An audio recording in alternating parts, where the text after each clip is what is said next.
नमस्कार, न्यूज 18 बिहार झारखंड में आपका स्वागत। मैं राहुल ओझा आपके साथ। दुनिया के सबसे बड़े लोकतंत्र के सबसे बड़े चुनाव में देश की जनता ने एक बार फिर से एनडीए को पूर्ण बहुमत दिया है, जिसके बाद पीएम मोदी एक बार फिर प्रधानमंत्री पद की शपथ लेंगे और इसी के साथ तो कई ऐसे रिकॉर्ड बना देंगे जो भारत के इतिहास में दर्ज हो जाएगा।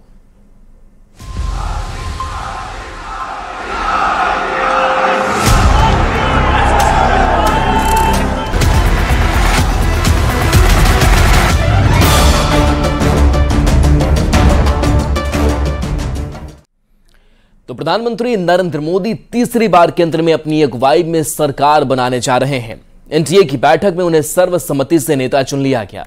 संसदीय दल की बैठक होगी जिसमें उन्हें संसदीय दल का नेता भी चुन लिया जाएगा। इसके बाद मोदी तीसरी बार प्रधानमंत्री पद की शपथ लेंगे। यह अपने आप में एक रिकॉर्ड होगा उस मोदी के नाम जो पहले ही ढेर सारे सियासी चुनावी रिकॉर्ड बना चुके हैं।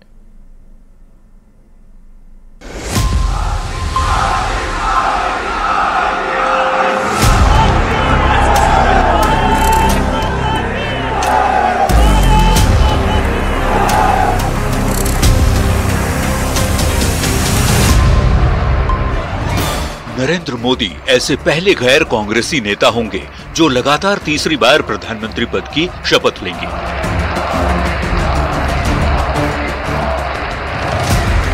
वैसे भी स्वतंत्र भारत के संसदीय इतिहास में वो प्रथम प्रधानमंत्री जवाहरलाल नेहरू के अलावा एकमात्र ऐसे व्यक्ति बन गए हैं जिन्होंने लगातार अपनी 3 बार की अगुवाई में लोकसभा का चुनाव जीतते हुए सरकार बनाई है।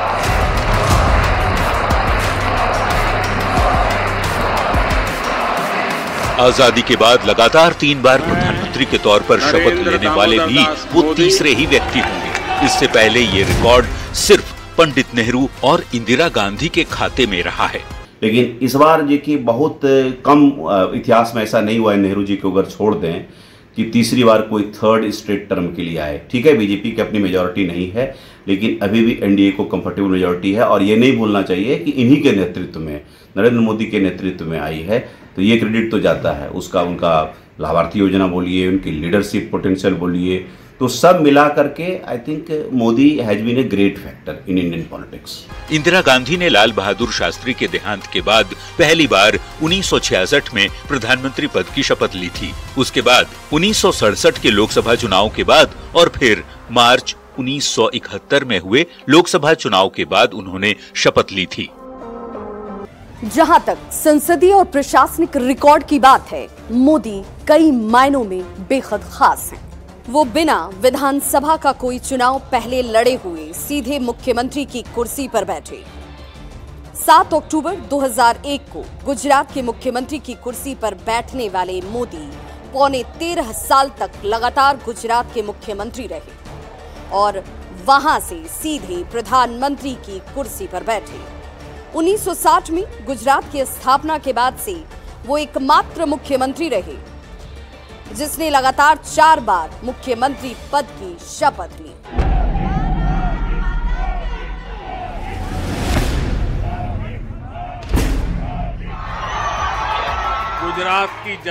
गुजरात में सबसे लंबे समय तक मुख्यमंत्री रहने वाले मोदी ने अपनी अगुवाई में लगातार 3 विधानसभा चुनाव बीजेपी को जिताने का रिकॉर्ड भी बनाया। ऐसा इससे पहले कभी नहीं हुआ। गुजरात में इस तरह का अनूठा रिकॉर्ड बनाने के बाद देश के प्रधानमंत्री बनने वाले मोदी ने लोकसभा के भी लगातार 3 चुनाव अपनी अगुवाई में एनडीए गठबंधन और अपनी पार्टी बीजेपी को जिताए हैं। ऐसा करने वाले भी वो एकमात्र गैर कांग्रेसी नेता हैं। न हम हारे थे न हम हारे हैं, हम विजय को पचाना जानते हैं।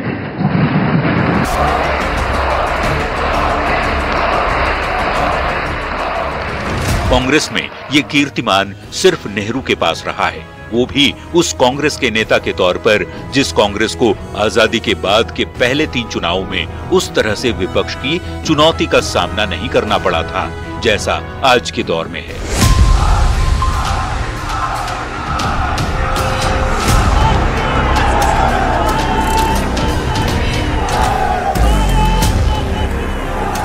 नेहरू और मनमोहन सिंह के अलावा मोदी एकमात्र प्रधानमंत्री हैं जिन्होंने लगातार 5 साल के 2 टर्म पूरे किए हैं।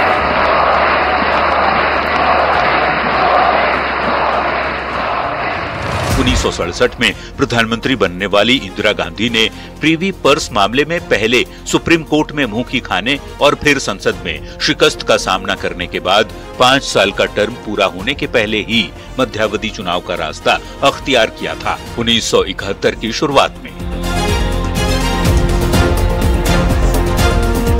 कांग्रेस में नेहरू के अलावा सिर्फ मनमोहन सिंह के नाम ही 5 साल के 2 टर्म प्रधानमंत्री के तौर पर पूरा करने का कीर्तिमान रहा है और गैर कांग्रेसी नेताओं में सिर्फ मोदी के नाम ही ये रिकॉर्ड है।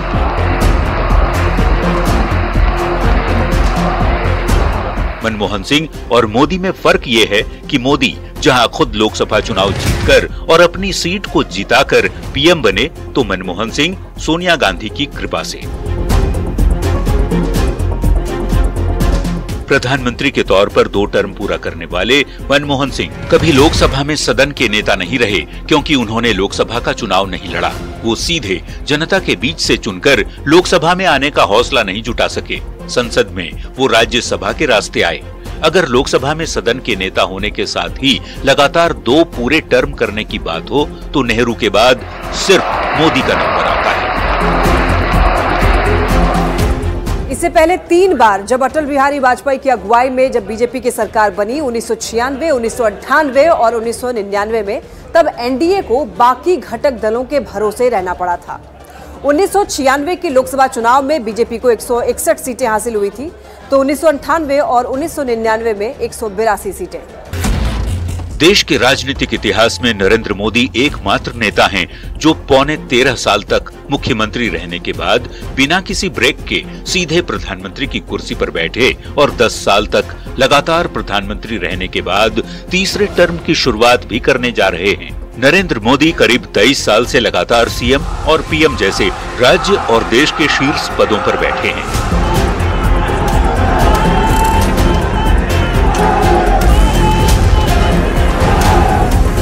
चुनावी राजनीति में भी मोदी एक ऐसा रिकॉर्ड बना चुके हैं जैसा पहले न तो कोई कर पाया, न ही भविष्य में जल्दी ऐसा होने की संभावना है।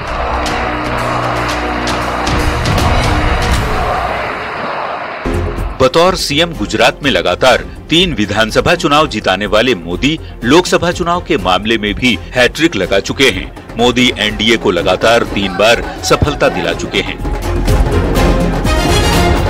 प्रधानमंत्री नरेंद्र मोदी लगातार 3 लोकसभा चुनाव जीतकर एक बार फिर से प्रधानमंत्री बनने जा रहे हैं। लगातार तीसरी बार वे शपथ लेंगे। इसके साथ ही उन्होंने ढेर सारे रिकॉर्ड भी कायम कर लिए हैं। उनसे पहले केवल पंडित जवाहरलाल नेहरू, जो कि देश के पहले प्रधानमंत्री थे, उन्होंने ही लगातार 3 लोकसभा चुनाव जीते थे। 1951-52 का लोकसभा चुनाव, 1957 का और 1962 का लोकसभा चुनाव। और ये उपलब्धि जो है इंदिरा गांधी को भी हासिल नहीं हो पाई थी, क्योंकि इंदिरा गांधी ने 1967 और 1971 का लोकसभा चुनाव तो जीता था, लेकिन 1977 के लोकसभा चुनाव में उन्हें बुरी तरह से हार का सामना करना पड़ा था। बीजेपी के लिहाज से भी प्रधानमंत्री मोदी ने अनूठा रिकॉर्ड बनाया है। मोदी की अगुवाई में ही बीजेपी ने लोकसभा चुनाव के अपने 44 साल के इतिहास में अपनी 3 बड़ी जीत हासिल की।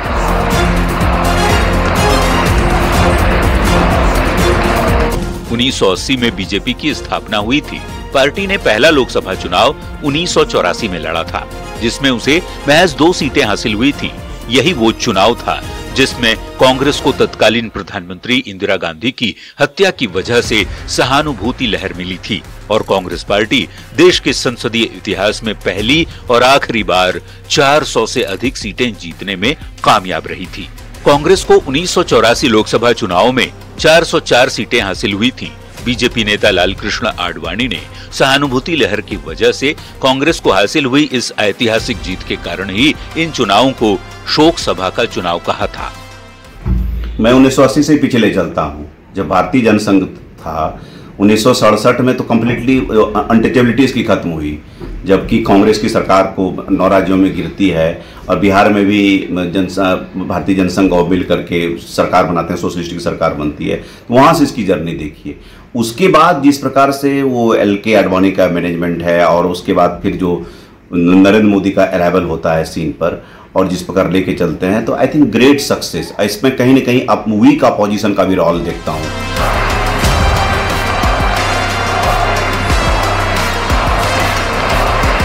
उन्नीस 1984 में महज 2 सीटें जीतने वाली बीजेपी को अपने इतिहास में एक ही बार 300 से ज्यादा सीटें जीतने का मौका मिला। पार्टी को ये मौका 2019 लोकसभा चुनाव में हासिल हुआ। बीजेपी को 303 सीटें हासिल हुई। इससे पहले लोकसभा के लिहाज से बीजेपी का सर्वश्रेष्ठ प्रदर्शन 2014 में रहा, जब मोदी की अगुवाई में ही बीजेपी ने लोकसभा की 543 में से 282 सीटों पर कब्जा किया था और पहली बार अपने बूते पर केंद्र में सरकार बनाई थी। इससे पहले अटल बिहारी वाजपेयी की अगुवाई में जो सरकार बनी थी 1996, 1998 और 99 में, उसमें बीजेपी को बाकी घटक दलों के भरोसे रहना पड़ा था। 1996 में 161 सीटें मिली थी, वहीं 1998 और 99 में 182 सीटें हासिल हुई थी। 2024 लोकसभा चुनाव में बीजेपी को 240 सीटें हासिल हुई हैं और एनडीए को 292 सीटें। 2024 की ये जीत बीजेपी के इतिहास के लिहाज से तीसरी बड़ी जीत है और ये कीर्तिमान भी मोदी के नाम ही है। मोदी के प्रधानमंत्री रहते हुए ही बीजेपी का विस्तार पूरे देश में हुआ। पिछले 10 सालों में पार्टी ने जितने अधिक राज्यों में सरकारें बनाई और जितनी सीटें जीती, वैसा पहले कभी नहीं हुआ। यहाँ तक कि पहली बार मोदी की अगुवाई में केरल में पार्टी का खाता भी खुल गया। केरल की त्रिशूर सीट को बीजेपी ने अपने कब्जे में ले लिया है। हाँ, आप ये कह सकते हैं कि साउथ में भी इन्होंने अपनी एंट्री रजिस्टर की है। तो ये दिखाती है कि कोई अगर बड़ी पार्टी बनती है, ऑल इंडिया पार्टी बनती है, तो वो किस प्रकार वर्क करती है। आप देखिए कि इलेक्शन के बाद कन्याकुमारी में जाकर के जिस विवेकानंद रॉक्स पर इस प्रकार उन्होंने एक सिंबोलिज्म दिया, तो एक रीच आउट का ही एक सिंबल तक हम रीच आउट करने की कोशिश की। मोदी का तीसरा कार्यकाल शुरू होने जा रहा है। दुनिया की 5वीं बड़ी अर्थव्यवस्था भारत को अपने पहले 2 टर्म के दौरान बना चुके मोदी की निगाह इसे दुनिया की तीसरी बड़ी अर्थव्यवस्था बनाने पर है। एनडीए के बाकी घटक दलों के समर्थन से सरकार चलाने जा रहे मोदी ने अपनी प्राथमिकता पहले ही तय कर दी है। न तो भ्रष्टाचार के खिलाफ लड़ाई में कोई सुस्ती आएगी और न ही बड़े आर्थिक सुधारों में। देश को आगे बढ़ाएंगे। तीसरे कार्यकाल में देश बड़े फैसलों का एक नया अध्याय लिखेगा और ये मोदी की गारंटी है। लोकसभा चुनाव के नतीजे आने के बाद एनडीए नेताओं की बैठक हुई है, जिसमें सीएम नीतीश कुमार और चंद्रबाबू नायडू शामिल हुए हैं। दोनों नेताओं ने और साथ ही एनडीए के जो नेता थे, सभी ने मोदी के विजन की तारीफ की है। इसके साथ ही गरीबी उन्मूलन में जो किए गए काम है, उसकी एनडीए नेताओं ने बखान किया। 60 साल बाद ऐसा होने जा रहा है जब लगातार तीसरी बार कोई नेता चुनाव जीतकर सरकार बनाने जा रहा है। नेहरू के बाद ये मौका हासिल करने वाले एकमात्र व्यक्ति हैं नरेंद्र दामोदर दास मोदी। इस अनूठे रिकॉर्ड के साथ सरकार बनाने जा रहे मोदी की दृष्टि कुछ और बड़े कीर्तिमानों पर भी होगी। सियासी, कूटनीतिक, प्रशासनिक, चुनावी सभी मोर्चों पर नया इतिहास रचने की, नए रिकॉर्ड बनाने की।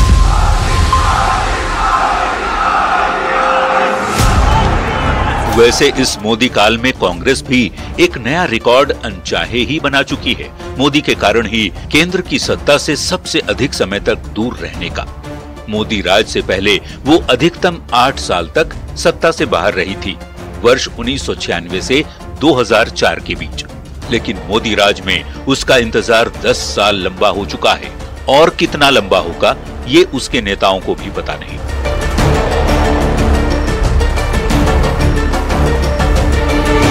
Bureau report, news 18।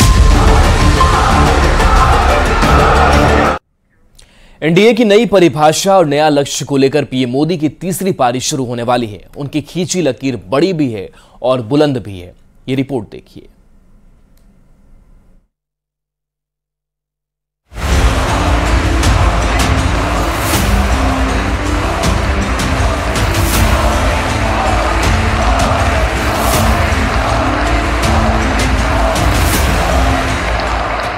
NDA, new India, develop India, aspirational India.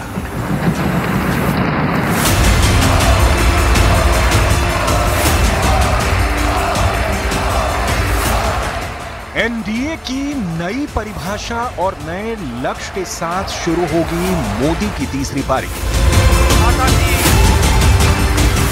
उनकी खींची हुई नई लकीर बड़ी है और बुलंद भी। नरेंद्र मोदी की खींची इस लकीर से नए भारत की, उज्जवल भारत की, महाशक्तिशाली भारत की तकदीर तय होनी है।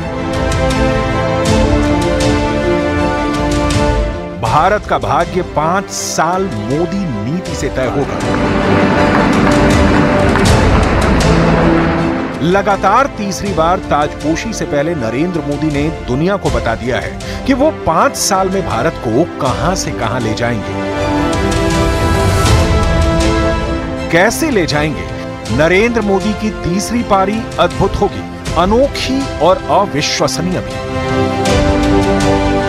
सेंट्रल हॉल में मोदी की गर्जना ने यह साफ कर दिया कि नरेंद्र मोदी फ्री स्टाइल में फैसले करते रहेंगे। एनडीए के सभी घटक दलों की इसमें सर्वसम्मति होगी। एनडीए सरकार का तीसरा कार्यकाल मोदी की रखी परिपाटी पर चलेगा। पूरी दुनिया ये जानने को बेताब थी कि नरेंद्र मोदी गठबंधन सरकार में क्या करेंगे, तो उन्होंने संसद के सेंट्रल हॉल से इसी बेसब्री को खत्म किया है। 5 साल में मोदी पूरे करेंगे 18 संकल्प। मोदी का तीसरा टर्म।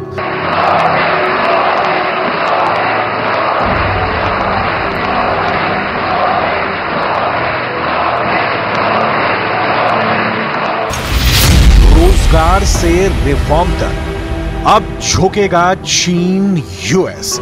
पीएम मोदी के 5S। संसद भवन के सेंट्रल हॉल में नरेंद्र मोदी का कॉन्फिडेंस देखते ही बन रहा था। उनकी एंट्री ऐतिहासिक रही। मोदी ने जब संविधान को सिर झुकाकर नमन किया तो उनके पहली बार संसद पहुंचने की तस्वीरें सबकी ज़हन में कौंध गई। जब मोदी ने लोकतंत्र के मंदिर में दंडवत प्रणाम किया था, 10 साल पहले और आज की तस्वीरें जैसे मेल खाती हैं, वैसे ही नरेंद्र मोदी के इरादे भी जस के तस हैं। मोदी ने 5 साल का अपना जो विजन सबके सामने रखा है, उसकी पूरी दुनिया में चर्चा है, क्योंकि मोदी ने भारतीय लोकतंत्र की परंपरा से दुनिया को पाठ सीखने का संदेश भी दिया है।